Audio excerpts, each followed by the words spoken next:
Բարի երեկո, հարցազրույցի տաղավարում այսօր իմ հյուրը վետո շարժման հիմնադիր Նարեկ Մալյանն է։ Բարև ձեզ, պարոն Մալյան, շնորհակալ եմ մեր հրավերն ընդունելու համար։ Շրջագայություններից աչք չեք բացում, Ուկրաինայում էիք, Մոլդովայում էիք, ինչ ծրագրերով էիք գնացել, թեպետ պարբերաբար իրազեկվում էինք հետևելով ձեր Facebook-յան էջին, ձեր հակասորոսական աշխատանքի աշխարհագրությունը կարծես ընդլայնվել է Հայաստանի Հանրապետության սահմաններով չեք բավարարվում, դուրս եք եկել դրա սահմաններից դուրս, Ուկրաինա, Մոլդովա, ինչ էիք անում։ Վետո շարժման հետ կապ հաստատեց Յուրի Ռոշկան, ով Մոլդովայում բավական հայտնի քաղաքական գործիչ է, իդեպ նա ժամանակին պայքարել է հենց սովետական միության կարգերի դեմ, այսինքն էկվիվալենտով եթե ասենք ինքը այնտեղի Ղարաբաղ կոմիտեի անդամներից է եղել, այսինքն այդ ժամանակ 80-ականների այդ շարժումներ եւ սկսեցին սովետական հանրապետությունները Մոլդովայում ինքը եղել է այդ ղեկավար կազմ, կոչվում էր դա Народный ֆրոնտ Մոլդովայում։ Շատ տարիներ անց, արդեն մոտ 10-15 տարի անց այդ պայքարից, նա բավական լուրջ քաղաքական կարիերա էր արել այնտեղ, արդեն բազմաթիվ անգամ պատգամավոր էր, իր ֆրակցիան ունեին եւ այլն, եւ նա ծավալում է այնտեղ Մոլդովայում գործունեություն, որը սերտ առնչվում է եւ խիստ զուգահեռների մեջ է մեր գործունեության հետ։ Եկավ հրավեր Մոլդովայից եւ նաեւ իմացանք, որ բավական լուրջ կազմ է լինելու այդ գրքի շնորհանդեսի հրավեր էր գիրքը Պիեր Անտուան Պլակեի գիրքն էր կոչվում է Ջորջ Սորոս եւ բաց հասարակություններ գլոբալիզացիայի մետա քաղաքականությունը մետապոլիտիկա գլոբալիզացիայի տենց էր կոչվում ֆրանսերենից թարգմանվել էր ռումիներեն եւ Մոլդովայում հավաքվելու էին մարդիկ, ովքեր տարբեր երկրներից, ովքեր որ բավական լուրջ փորձ ունեին այս թեմայի շուրջ պայքարի եւ ուսումնասիրությունների։ Պիեր Անտուանի գիրքը շատ հետաքրքիր գիրք է, այդ գրքում նկարագրվում է եվրոպական ցանցը Սորոսի, Ջորջ Սորոսի գրպանային դատավորները, մարդու իրավունքների եվրոպական դատարանի։ Գրպանային դատավորները։ Այո, գրպանային դատավորները բավական մեծ թիվ են կազմում։ Համարյա կեսից ավել են միեդում։ Նրա դատավորները, ովքեր Միեդում։ Այո, միեդում, մարդու իրավունքների եվրոպական դատարան, ովքեր այս կամ այն կերպ գումարներ են ստացել Ջորջ Սորոսից։ Գրպանային падգամավորները եվրոպական տարբեր պարլամենտում եւ ընդհանուր Եվրոպարլամենտում նրա գրպանային падգամավորները, ովքեր վարձատրվում են եւ իր օրակարգն են առաջ տանում։ Ըստ էության սրանք այն դեվի այն գլուխներն էին, որոնք կառավարում են, որոնց միջոցով իրականացվում է այսպեսի փոքր երկրների, ինչպիսին մերն է, Մոլդովան է, այդ կառավարում։ Այդ գիրքը դրա մասին է, բավական հետաքրքիր ու բովանդակային առումով շատ կարևոր գիրք է։ Մոլդովայում ինձ թվում էր ես ինչ-որ նոր բաներ կտեսնեմ, կոնկրետ այս թեմայի շուրջ։ Նորություններ կիմանամ։ Ես ապշած էի այն նմանություններով, ինչ որ տեսա ես այնտեղ։ Երբ որ մենք մեր երկրից դուրս չենք գալիս, մեզ թվում է, թե այդ խնդրեմը մենակ մերն է։ Այո։ Բայց իրականում նմանությունները զուգահեռները ուղղակի աչք ծակող էին, հա, ասենք Մոլդովայում կա Արևիկ Անապիոսյանի այս հանրային քաղաքականության ինստիտուտ ՀԿ-ն, հա, որ ստեղ կա, Սորոսից գրանտեր է ստանում, վերջերս էլ առեղծված էին կերպով հրաժարական տվեց եւ հանգիստ հեռացավ երկրից Արևիկ Անապիոսյանը, իմ կարծիքով լրիվ ուրիշ գործընթաց պետք է լիներ նրա նկատմամբ, բայց այդ նույն ՀԿ-ն, նույն անունով, այսինքն հանրային քաղաքականության ինստիտուտ կա Մոլդովայում, այսինքն նույն ընդեի Արևիկ Անապիոսյան կա, որ զբաղվում է նույն գործունեությամբ, նույն անվան տակ, նույն բրենդի տակ։ Օրինակ Բուլղարիայում վերջերս Սորոսը բացել է, հիմնադրել է եւ վճարել է, բացել է մի ինտերնետ հեռուստաընկերություն, եւ գիտեք ինչ է այդ հեռուստաընկերության անունը։ Եվ Factor։ Factor։ Այո, Factor ինտերնետային TV, Factor.bg եթե մտնենք բուլղարական այդ դոմեյնով, դա նույն Սորոսի հայելային ոչինչը որ մեր մոտ կա։ Մենք էլ ունենք Factor։ Իհարկե, դա էլ հիմնադրել է Ջորջ Սորոսը, վերջում էլ ճանաչեցին բարեգործական եւ ազատեցին ավելի ասած արժեքի հարկից։ Նմանությունները, այսինքն տպավորությունները ալարում են կրեատիվանեն, որ նոր անուն հորինեն, հա։ Հարցակումները ուղղափառ եկեղեցու նկատմամբ Մոլդովայում սարսափելի էին։ ուղղակի սարսափելի է զրուցումը, իսկ Գրասենյակը, եթե չեմ սխալվում, եկեղեցու անմիջապես դեմդեմաց է։ Այո, շատ էտել է շատ հետաքրքիր զուգադիպություն, այնտեղ եւս ինչպես մեր երկրում գրասենյակը Սորոսի գրասենյակը հենց եկեղեցու բակում էր գտնվում, այսինքն հենց նույնքան հեռավորության վրա, այստեղ զորավոր Սուրբ Զորավոր եկեղեցու բակում է գտնվում։ Հարձակումները ուղղափառ եկեղեցու վրա շատ սուր էին դիտարկվում, որովհետեւ նախ սկսեմ նայած, որ մոլդովական հասարակությունը շատ ավելի հավատացյալ է, քան հայ հասարակությունը։ Նույնիսկ կոմունիստները, ովքեր կոմունիստական կուսակցության ներկայացուցիչներին, մենք այդ ժամանակ այնտեղ ենք, Բարեկենտ Մասլինիցյան էր սկսվում իրաց մոտ, իրանք բոլորը գնացին պատարագին անպայման մասնակցին, բոլոր հանդիպումները հետաձգեցին, այդ օրերին, այդ եկեղեցական ծեսերին մասնակցում են եւ ըստ այդմ շատ ծանր էին իրանք տանում ուղղափառ եկեղեցու նկատմամբ հարձակումները։ Շատ բան իրանք իմացան նաեւ մեզանից։ Իրենք մարդիկ, ովքեր որ ունեն երկար տարիների փորձ այս ցանցի դեմ պայքարի, իրենք նաև տարիքով շատ մեծ են եւ հնաոճ է իրանց պայքարը։ Իրենք առանց ավելորդ համեստության կարող եմ ասել, իրենք հիացած էին մեր արդյունքով, ինչը որ մենք ունեցել ենք Հայաստանում։ Եվ անդադ ուզում էին իմանալ, թե այդ գաղտնիքը որն է, որ մենք ոնց են կարողացել շատ փոքր խմբով, շատ փոքր, ես դա ձեր եթերից հայտարարում եմ, եւ շատ քիչ փոքր ռեսուրսներով կարողացել ենք արձանագրել լուրջ հաջողություններ, այսինքն հանրության աչքերը բացել եւ իրանք տեսնեն, որ ապա պետականական եւ այսպես շատ վատ բացասական երևույթներ քարոզող ցանցի հետ գործ ունեն։ Գաղտնիքը կանում է նրանով, որ իրենց պայքարը հնաոճ է։ Սովորական պայքարի ժամանակ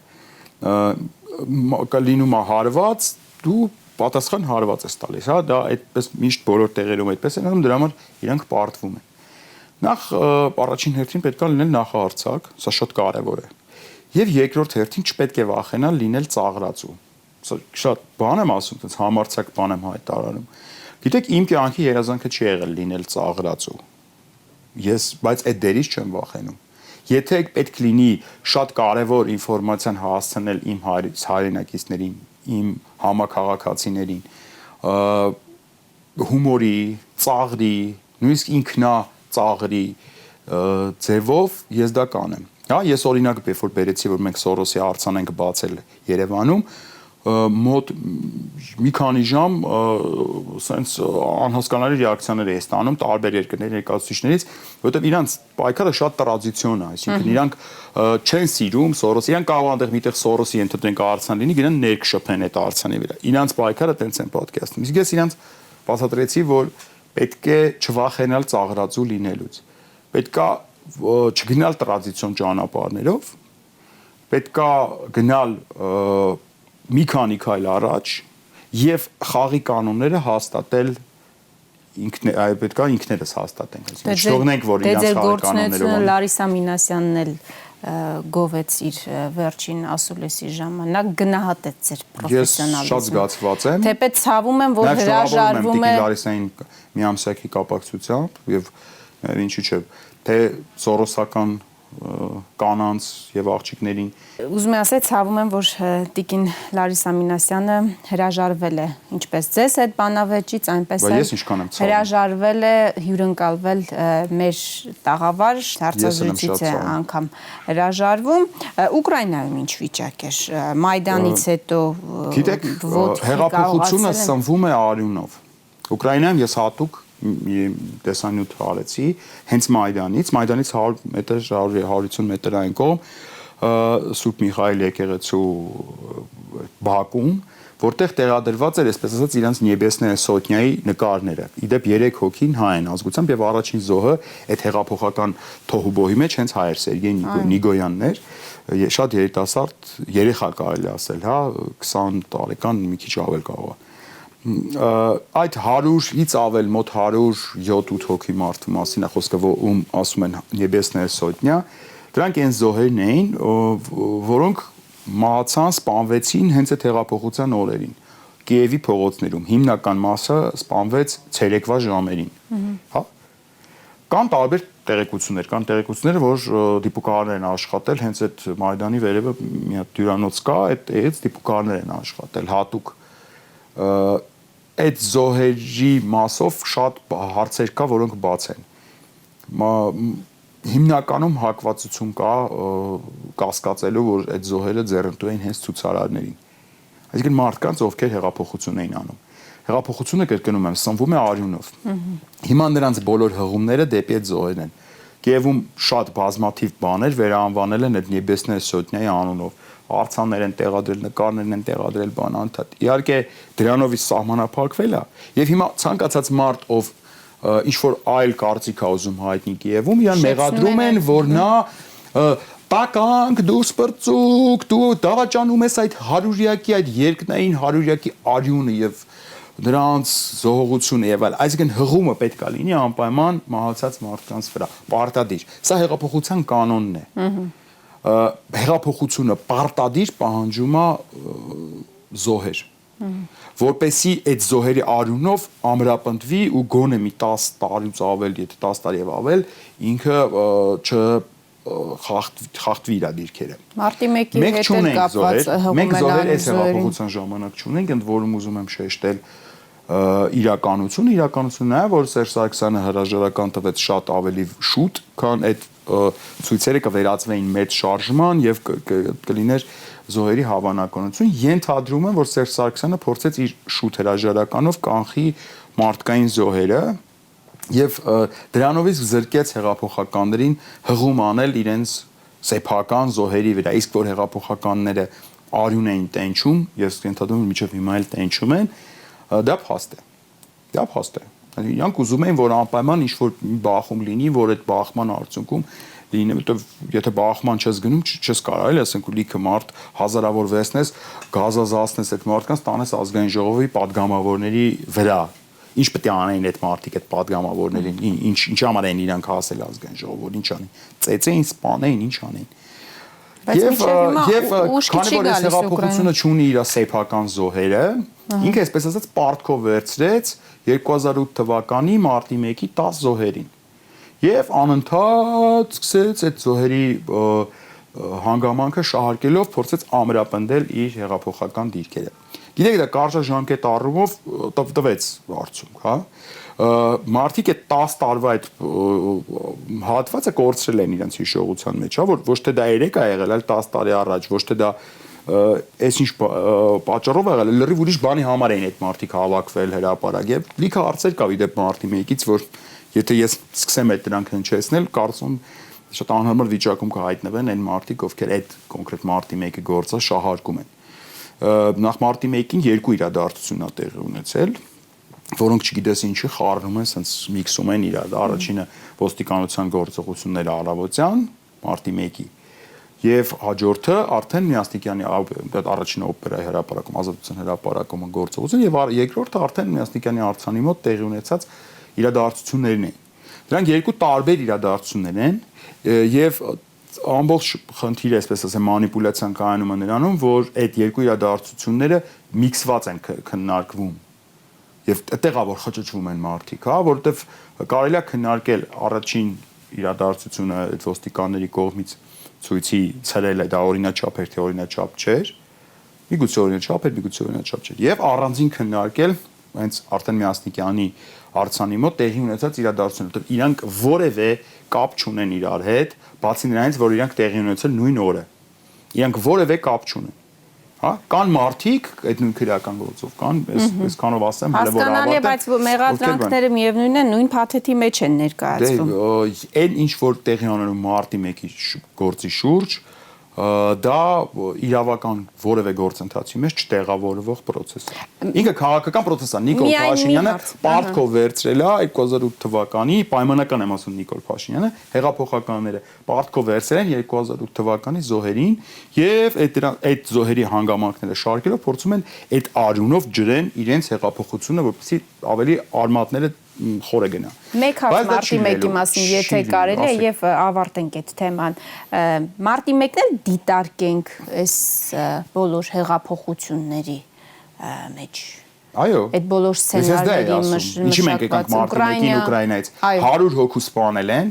եկել են իշխանության այն մարդիկ, ովքեր ըստ էության պետք է բացահայտեն այդ սպանությունը, 100-ից ավել մարդ են սպանել։ Որևէ սպանություն առայժմ բացահայտված չի Ուկրաինայում։ բայց այդ մարդիկ շատ հանգիստ վայելում են իրենց նախարարական աթոռները, քաղաքապետական աթոռները, պաշտոնները ու անընդհատ գոռում են 100-յակ այդ երկնային 100-յակ բան, բայց իրանք շատ հանգիստ նստում են իրենց թանկարժեք ծառայողական մեքենաները, ինքնաթիռները, վայելում են կյանքը, շատ հանգիստ նաև շատ հաճախ կոռուպցիայով են զբաղվում այդ Մայդանի արդյունքում, այդ 100 զոհերի արդյունքում, բայց կրկնում եմ 100 զոհից որևէ մեկի սպանության հանգամանքները չի բացահայտվել, ընդ որում ինտերվալը բավական մեծ է եղել ի տարբերություն մարտի 1-ի, եթե մեր զոհերը մի քանի ժամվա ինտերվալով են եղել մեր բարագայում, ապա Կիևում դա երկար է տևել, ընդհանրապես մի քանի օր, նույնիսկ շաբաթ, այսպես այդ ընթացքում է եղել, այսինքն շաբաթներ շարունակ մայրաքաղաքի փողոցներում սպանվել են անմեղ մարդիկ, եկել է հեղափոխական իշխանություն, որը ըստ էության ինքն իր կողմնակիցներին էին սպանել, եւ առ այսօր որևէ մահվան հանգամանք Կիևում բացահայտված չի, բայց լիքը արձաններ կան, լիքը նկարներ կան, լիքը այդպես հուզախառն ելույթներ կան, լիքը ծաղիկներ կան դրված, բայց որևէ հանգամանք բացահայտված չի։ Այս ամբողջի մեջ դուք տեսնում եք Ջորջ Սորոսի մատը կապը Ուկրաինայից հարցեցիք, ես զուգահեռ անցկացրեցի։ Անշուշտ մարտի ցանկացած բացասական, այսպես ասեմ, հուզումների հետևում պարտադիր, եթե նույնիսկ ինքը այն Սորոսի գրասենյակը չի այդ ամեն ինչը նախաձեռնող, ապա դրա անպայման շահառուն ընթացս դառնում է։ Օրինակ հրեշավոր ստերից մեկն է, որ իբր, նայեք այդ սուտն են բացահայտում,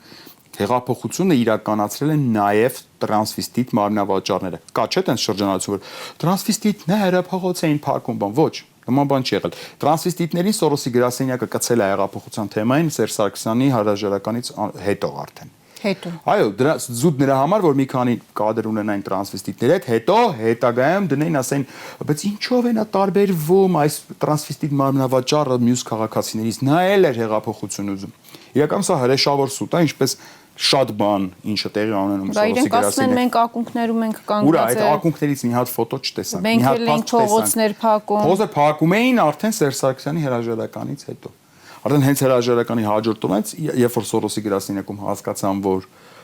process-ը արդեն դեպակողել է վերջնական փուլ, իրանք մի զանգով ակտիվացրեցին տրանսվեստիտ մարմնավաճառներին, ովքեր գնացին ֆոտոներ արեցին բան, եւ մենք ունենք ֆոտոներ, երբ որ իրանք արդեն ցույցերի մասնակից են հետո։ Ամեն դեպքում հիմա ասում են, որ իսկ մարտի 1-ին ինչ վերաբերվում է մարտի 1-ին։ Հա, օրինակ ձեզ մի բան բացահայտեմ։ Մարտի 1-ին, ասենց ասեմ, Սորոսամերձ ՀԿ-ներից մեկը մարտի 1-ից առաջ, մոտ 10 օր առաջ, ես դա անձամբ իմ աչքի տեսածն եմ ասում, անուններ առայժմ չեմ տա, բավական ակտիվ Սորոսականի մասին է խոսքը գնում, որ հիմա շատ ակտիվ դերակատարում է ստանձնել, նաև ժամանակին այս հետհեղափոխական Հայաստանում պաշտոնել է զբաղացրել։ Այդ մարդը կոնկրետ նախաձեռնում էր 2008 թվականի արդեն հունվար-փետրվար ամսից նախաձեռնում էր մի ակցիա, ասես նամակներ էին բերում, նամակներ, անկապ նամակներ է, ինչ-որ մի հատ իբր կին գրում է իր խոպանի ամուսնուն կամ ասենք խոպանի ամուսինը գրում է իր ենթադրենք մորը կամ հորը։ Իրանք էմոցիոնալ նամակներ էին, շատ նման են Լուսի Քոչարյանի նամակներին, անանուն։ Իրանք իբր թե սխալ եկած նամակներ են։ Հիմա պատկերացրեք, այդ նամակները իրանք բան են անում, այս պետությունը քննադատող, իրավապահ համակարգը քննադատող իբր թե այստեղ Հայաստանում ապրող կինը անարդարությունների մասին նամակագրում իր ամուսնուն, ու իբր թե այդ նամակը հայտնվում է ընդհանրենք ձեր տան մոտ։ Հա, դուք առանց դուրը բացում եք, տեսնում եք նամակ, բացում եք, տեսնում եք, ոչ իբր թե փոստատարը սխալ նամակ ա բերել եւ դուք տեսնում հուզվում եք, ձեզ թվում է դա այնքան ճշմարիտ ու բան է, բայց իրականում դրանք սուտ եւ կեղծիք էին։ Այսինքն իրականությանը չհամապատասխան, այսինքն մեծ շոկով բերեցին նամակները, այսինքն դատարկեցին ու իմ են հարցին էս ինչ նամակները, բայց տենց ակցիա ենք մտածել։ Մարդկանց որպեսզի այդ հուզական բանը, այսպես ասեմ, ղդիկ տանք այդ հուզական ֆոնին, այդպես կեղծ նամակներ ենք սարքել։ Ու երբ որ Լուսի Քոչարյանը հրապարակեց այդ բռնաբարության նամակները, բայց բնականաբար առաջին ստացավ անձամբ Մելանիա Թրամփից։ Շնորհավորում եմ Մելանիա Թրամփին, ինչ ասեմ։ շատ ուրախ եմ, Դուք հայտարարություն եք տարածել, որ մինչև հիմա ձեռնպահ եք մնացել Սորոսի եւ ԱՄՆ պետական քաղաքականության նույնացումից։ Հիմա այս մրցանակը ինչ էր նշանակում։ Սա զգուշացում էր, իմ ջրած այդ նույն նամակը պետ դեպել ենք ուղարկել։ Սա զգուշացում էր, մի քիչ ավելի փչակերտները բացեմ ձեր եթերից, նաև Միացյալ Նահանգների դեսպանատան համար։ Նամակը փոխանցված անձամբ դեսպանին, դեսպանը ծանոթ է այդ նամակին։ Եզրահանգումները չգիտեմ ինչպեսին կլինեն, բայց ամեն դեպքում պետ դեպելա գնացել այդ նամակը եւ շատ ու շատ մի քանի կոնգրեսմենի եւս գնացել է։ Գիտեք, ես ուզում եմ հստակեցում լինի։ Արդյոք Ջորջ Սորոսի գրասենյակը, ենթադրենք իմ երկրում, ինքը բանն է, second track US Embassy-ն է։ Երկրորդ բանն է,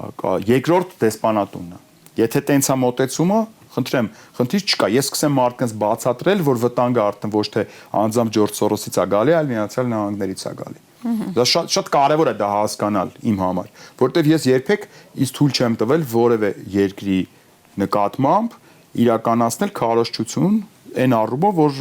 բացասական քարոզչություն Այո, չեք մնացել, ասում եք Թրամփն ու Սորոսն էլ թշնամիներ են, ամերիկան։ Այո, ես տենց գիտեմ։ Ես գիտեմ, ես տեսել եմ Թրամփի խորհրդականը Սորոսին անվանում էր հակաքրիստոս եւ այլն։ Չէ, ես սա նախազգուշացնում եմ, ես այսպես ասած սիգնալ եմ ուղարկում դեպի Միացյալ Նահանգներ, այնտեղի պաշտոնական ղեկավարությանը, պաշտոնական Վաշինգտոնին, որ այստեղ մեր երկրում սենց սերտաճած է ոնց որ թե, որովհետև ձեզ ներկայացնում են մարդու, որը ոչ խիզախ է, ոչ էլ ուրիշ բան, ասենք, չգիտեմ, ինչ որ խիզախություն ես չեմ տեսնում 200 հատ սուտ կեղծ նամակ հրապարակելու մեջ։ Ընդ որում, նաև ուզում եմ ձեր եթերից շեշտեմ։ Նրանք ասում են, որ իբր թե հակառակ կողմ ասում է, որ բռնություն չկա Հայաստանում։ Հայաստանում, ինչպես ամեն տեղ, բոլոր երկրներում, ընդ որում միգուցե նաև տոկոսային առումով շատ ավելի քիչ քան ԱՄՆ-ում, բայց կա այդ բռնությունը։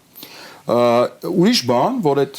մարդիկ կան, ովքեր փող են ստանում, որպեսզի քարոզեն, որ ամեն քայլափոխին ինչքան տղամարդ կա, արձակվում է, կանանցվել է, բռնաբարում է։ Դա էլ այդպես չի։ Հասկանում եք։ Այս Գյումրի վերջին դեպքից հետո էլ բավականին ակտիվացան այդ խոսակցությունները, որ Գյումրի վերջին դեպքը, որտեղ Գյումրի վերջին դեպքը գիտեք, իսկ ով ասում որ չկա, կա բռնություն։ Կներեք Գյումրի վերջին դեպքը ես ընտանեկան բռնություն չէի որակի։ Ընտանեկան բռնությունը լրիվ ուրիշ որակավորում ունի։ Ինչպես գիտեք, սորոսականները, այսպես նստած անհապեր սպասում են ինչ որ դեպք լինի, որը վերցնեն ու շահարկեն, ասենք 1000 դեպքից մեկը կարող է լինի ինչ որ իրանց չափորոշիչներին համապատասխան, որը վերցնեն, որի վրա զեկույցներ գրեն, ուղարկեն փողեր ստանան եւ այլն եւ այլն։ Այդ իրանց էտա պետք։ Իրանք պետք է այդ զոհի մարմնից քամեն ինչքան հնարավոր շատ օգուտ։ Դա է իրանց անհրաժեշտ ուրիշ թե չէ իրանց դարդը այդ զոհը չի ոչ էլ այդ երեխեն։ Իրանց դարդը իրանց ապագա փողերն է։ Ինչքան շատ լինի տենց բռնության դեպքեր, քան իրանց օգուտ կլինի։ Իրանք ուրախանում են այդ դեպքից, իրանք ցնծության մեջ են հայտնվում այդ դեպքերի ժամանակ։ Իսկ Գյումրի դեպքը կներեք այն մասով, ինչքան որ ես գիտեմ, դա ընտանեկան բռնություն չի։ Բռնություն է, այո, դա հանցագործություն է, այո։ Ինչ որ էքստրաորդինար բան չեմ տեսնում, որովհետև ես տարիներ շարունակ ամենօրյա սվոդկան եմ տեսել ոստիկանության, որտեղ բնականաբար բռնության դեպքեր շատ են։ Ինչ որ հատուկ բան չեմ տեսնում դրա մեջ, բայց ընտանեկան բռնություն չի։ Շատ լավ, շրջագայությունները շարունակական բնույթ են կրելու եւ ինչի եք ուզում հասնել, բացի այն, որ ինֆորմացիայով եք փոխանակվում։ Մենք արդեն հասել ենք, կարճ ասեմ, ուրեմն մենք շատ հավակնոտ ծրագիր ունենք, մենք ուզում ենք աշխարհում հակասորոսական պայքարի դրոշը բարձրացնենք Հայաստանից։ Մենք մեր դրական փորձը կիսվենք մարդկանց հետ, ընդ որում փորձը ցույց տվեց, որ մարդիկ իրոք կարոտ են այդ փորձին լսելուն, այդ հասկանալուն, այդ մեթոդիկային աշխատանքի, իրանք կարոտ են։ Ծրագրում ունենք նախ մոտակա ժամանակներս ծրագրում եմ հիմա ես հրավիրել Հայաստան տարբեր երկրներից մարդկանց, Ֆրանսիայից կհրավիրենք Պիեր Անտուանին, այդ գրքի հեղինակին, Բուլղարիայից էլի մարդկանց կհրավիրենք, ովքեր կպատմեն, թե ոնց Բուլղարիայում Ստամբուլյան կոնվենցիան ճանաչվեց հակասահմանադրական, Հունգարիայից ունենք պատգամավորներ, ովքեր կգան խոսեն, Ռումինիայից եւ Մոլդովայից։ Այսպես պանելային քննարկում կանենք, որպեսզի հասարակությունը տեսնի, որ այդ խնդիրը մենակ մեր երկրում չի եւ իրանք նաեւ իրենց ասելիք ասեն։ Իսկ մենք ծրագրում ենք այդ նույն օրակարգով անպայման արդեն ունենք հրավերներ, այցելություն Ֆրանսիա, Իսպանիա, Գերմանիա, Հունգարիա, Ռումինիա, այս առայժմ այսքան է, ինչ որ հա Մալեզիա ունենք, այնտեղ շատ հետաքրքրված են Մալեզիայում մեր գործունեությամբ իրանց օֆիցիալ գործող իշխանության կողմից կա շատ մեծ հետաքրքրություն մեր գործունեության մասին։ Գործող իշխանություն։ Այո, գործող իշխանության մասին ավելին ասեմ ձեզ, փոքրիկ գաղտնիք ասեմ, այսպես փոքրիկ գաղտնիք ասեմ, որ Մալեզիայի իշխանությունը պատրաստակամություն է հայտնում ընդհանրապես աշխարհում ցանկացած երկրում օգնել ֆինանսավորել հակասորոսական գործունեություն։ Այս պայդրությամբ ձեր ֆինանսները որտեղից, ձեր գումարներ որտեղից։ Այս պայդրությամբ մենք մեր անձնական մի մասը հրավիրում են փակում են։ Սորոսականները դե պահանջում են, որ նաև գաղտնազերծվեն ձեր ֆինանսական միջոցները, ասում են մերը բաց եւ թափանցիկ է, Սորոսն է տալիս, ձեզով է փող տալիս, ասում են։ Դրանից որ իրանցը բաց եւ թափանցիկ չի։ Սկսեմ է դրանից մեկ։ Մենք չգիտենք թե իրանց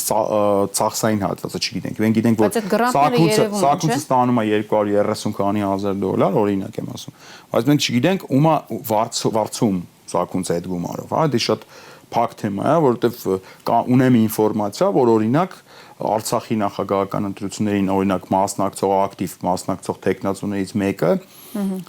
կոնկրետ սորոսական կազմակերպություններին պաշտոնապես գրանցված գումար է ստացել որպես փորձագետ։ Բայց քանի որ փակ է այդ ինֆորմացիան, այսինքն մենք չգիտենք սակունց այդ 230,000-ը ում է աշխատավարձ տվել, այդ ինֆորմացիան ստուգելը առայժմ դժվար է, բայց շատ ժամանակի հարց է, շուտով արդեն հեշտ կլինի։ Ինչ վերաբերում է մեզ, եթե նկատի ունեք բանը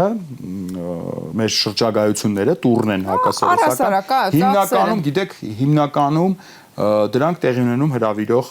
կողմի հաշվին մենք արդեն սկսել ենք այնքան հետաքրքրություն ներկայացնել որ հրավիրող կողմերը շատացել են եւ մենք արդեն ունենք հնարավորություն ընտրելու մենք օրինակ մտածում ենք մի հատ այց անենք Միացյալ Նահանգներ ու այդ բյուջեն չեն կարողանում չանենք Միացյալ Նահանգների այցի բայց հրավերը կա դա ուզում ենք անենք մինչև նախագահական ընտրությունները, որտեղ Միացյալ Նահանգներում շատ լուրջ ասելիք մենք ունենք եւ նաեւ ունենք շատ լուրջ լսելիք։ Մենք նաեւ ուզում ենք շատ բան լսենք եւ իմանանք այնտեղից, որտեղ այդ անհասկացությունները, որոնք գալիս են պաշտոնական դիվանագիտական աղբյուրներից եւ Սորոսի գրասենյակներից, իրանք շուտ միտեղ պետք է հանգուցալցվեն։ Օրինակ այդ այցի համար գումար այս պայդրությամբ ցավոք դեռ չունենք, բայց հուսով ենք, որ հենց նույն Միացյալ Նահանգներում ինչ որ ձևով կլուծվի այդ հարցը, մեզ այդ պաշտոնական հրավերը եւ նաեւ ծախսերի փակման մասը կլինի։ Մեր գործունեությունը Հայաստանում առանձնապես մեծ ծախսեր չի ենթադրում Իրանից։ Մենք մեր հեռախոսները, մեր լայվերը, մենք եթե ինչ-որ բան է անհամաձայն ենք գնում կանգնում ենք ինչ-որ բանի դիմաց ասում ենք անհամաձայն ենք, դա առանձնապես ծախսեր չենթադրող գործունեություն է Իրանից։ Այսինքն մենք կարող ենք մեր գրպանի 1000-2000 դրամը դնենք ու դրան հասնենք։ Բայց նաև այո, շատ ակտիվ փնտրում ենք դոնոր կազմակերպությունների, որոնց ֆինանսների շնորհիվ մենք արդյունավետությունը շատ ավելի կբարձրացնենք մեր պայքարի։ Առայժմ այդ փնտրտուքը շատ լուրջ հաջողություններ չի արձանագրել, բայց այդ փնտրտուքը անպայման տալու է իր արդյունքը եւ շարունակվում այդ փնտրտուքը։ Շատ լավ, Սորոսը Իդեպ առաջին անգամ եմ լուրջ պատասխանում այս հարցին։ Եթե հիշում եք, ինչեւ հիմա երբ որ հարցում էին գումարի մասին, ասում էի Սերժ Սարգսյանն է փող տալի կամ Ռոբերտ Քոչյանը։ Ցավոք ոչ Սերժ Սարգսյանն է փող տվել, ցավոք ոչ Ռոբերտ Քոչյանն է գումար տվել։ Ցավով եմ սա ասում, որովհետեւ ես կուզենայի, որ մեր երկրում այդ գիտակցությունը հասունանալ ու մարդիկ հասկանային այդ ամեն ինչի կարևորությունը ինչը տեղի ունենում։ Այստեղ ամեն մեկը իր պայքարի շրջանակներում է փակվել, ցավում եմ, բայց դա ինչ որ մի օր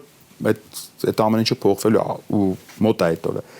Իր պայքարի, իր խնդիրների շրջանակում է սահմանափակվել ու դուրս չի գալիս։ Եթե կլինեն ֆինանսավորողներ մեծ սիրով եւ մեծ պատիվ կլինի մեր համար ցանկացած մարդու, ցանկացած հայի անպայման պետք է լինի Հայաստանի քաղաքացի, մեկ շատ կարևոր։ Դրսից փողեր չեք Չէ, ընդունել։ դրսից մենակ հրավերներ ենք ընդունում։ Հասկանալի է։ Սորոսը հոդված էր հրապարակել, որով կոչ էր անում աջակցել Թուրքիային, սա հասկանալիորեն մտահոգել էր ձեզ, եւ դուք նամակներ եք ուղարկել ազգային անվտանգության ծառայության պետի ժամանակավոր պաշտոնակատարին, աղքարտուղարին Արմեն Գրիգորյանին, ում կապել եք ժամանակին եւ հիմա էլ Սորոս այդ դեպքում ազգային անվտանգության ծառայության տնօրենին բնականաբար ոչ թե տեղեկացնելու նպատակ ունենք, վստահ եմ մեզանից լավ գիտեն իրանք, ուղղակի մենք ուզեցինք ցույց տալ եւ սպասում ենք այդ պատասխանին պարտադիր հարգարժան ազգային անվտանգության սպա հանդիսացող մարդկանցից սպասում ենք այն պատասխանի, որ իրանք նախ հասկանան, որ այդ ամեն ինչը արդեն դուրս է այս փակ քննարկումների վիճակից, մենք արդեն բացահայտել ենք ու բացահայտ մարդիկ կան մեր երկրում, ովքեր Թուրքիայի շահերն են սպասարկում, ում տերը իրանց կոչ արել սպասարկել Թուրքիայի շահերը, օլիգարխ Ջորջ Սորոսը իր վարձկաններին կոչ արել, որ Թուրքիայի շահերը սպասարկեն։ Հիմա ուզում եմ հասկանամ արդյոք, ասենք Արտուր Սաքունցը անցալու է այդ կոչին եւ սպասարկել է Թուրքիայի շահերին եւ ոնց է դա անելու։ Ազգային անվտանգության ծառայությունն մենք մտահոգված նամակ ենք ուղարկել։ Իսկ անվտանգության խորհուրդ մենք ուղղակի չենք կարող այդ չանել, հասկանում եք։ հաշվի առնելով պաշտոնը։ Մենք ուղղակի եւս մեկ անգամ դրանով փորձեցինք, այսպես ասեմ, ցույց տալ վարչապետին Նիկոլ Փաշինյանին, որ իր նշանակման սխալականություն ինչքան սխալ էր այդ նշանակումը։ Անվտանգության հարց է, այս բան կանգնած մեր պետության առաջ, որը պետքա լուծի մարդ, որ այդ վտանգի մասնակիցներից մեկն է։ Վստահ եմ, որ Արմեն Գրիգորյանին եթե հրահանգվի Ջորջ Սորոսը իր մետադիչկով, ինքը կանի Ջորջ Սորոսի հրահանգները, այլ ոչ Նիկոլ Փաշինյանի։ Սա հիշեցում էր ավելի շուտ Նիկոլ Փաշինյանին, որ նման նշանակումները հղի են այսպիսի վտանգներով, որոնք ժամանակի ընթացքում ի հայտ են գալիս։ Բայց 2 տարի հիշեցնում եք, արդյունքներ դեռ կարծես թե կոնկրետ օրինակի վրա ենք հիշեցնում։ Մեր անվտանգության խորհրդի քարտուղարի խոսքը ես ուզում եմ լսեմ այդ վտանգի մասին։ Դուք չեք ուզում։ Ես ուզում եմ։ Կլսեք, կարծում եք։ Ես այնքան եմ պահանջելու, այնքան եմ գնալ գալու, այնքան հանգիստ չեմ տալու, մինչև ոչ միայն լսեմ, այլև հրապարակայնացնեմ այդ կարծիքը։ Անվտանգության հարց է սա ի վերջո։ Շնորհակալ եմ։ Ես եմ շնորհակալ։ Այսօրի մյուրը վետո շարժման հիմնադիր Նարեկ Մալյանն էր։ Ամուր եղեք, հանդիպենք վաղը։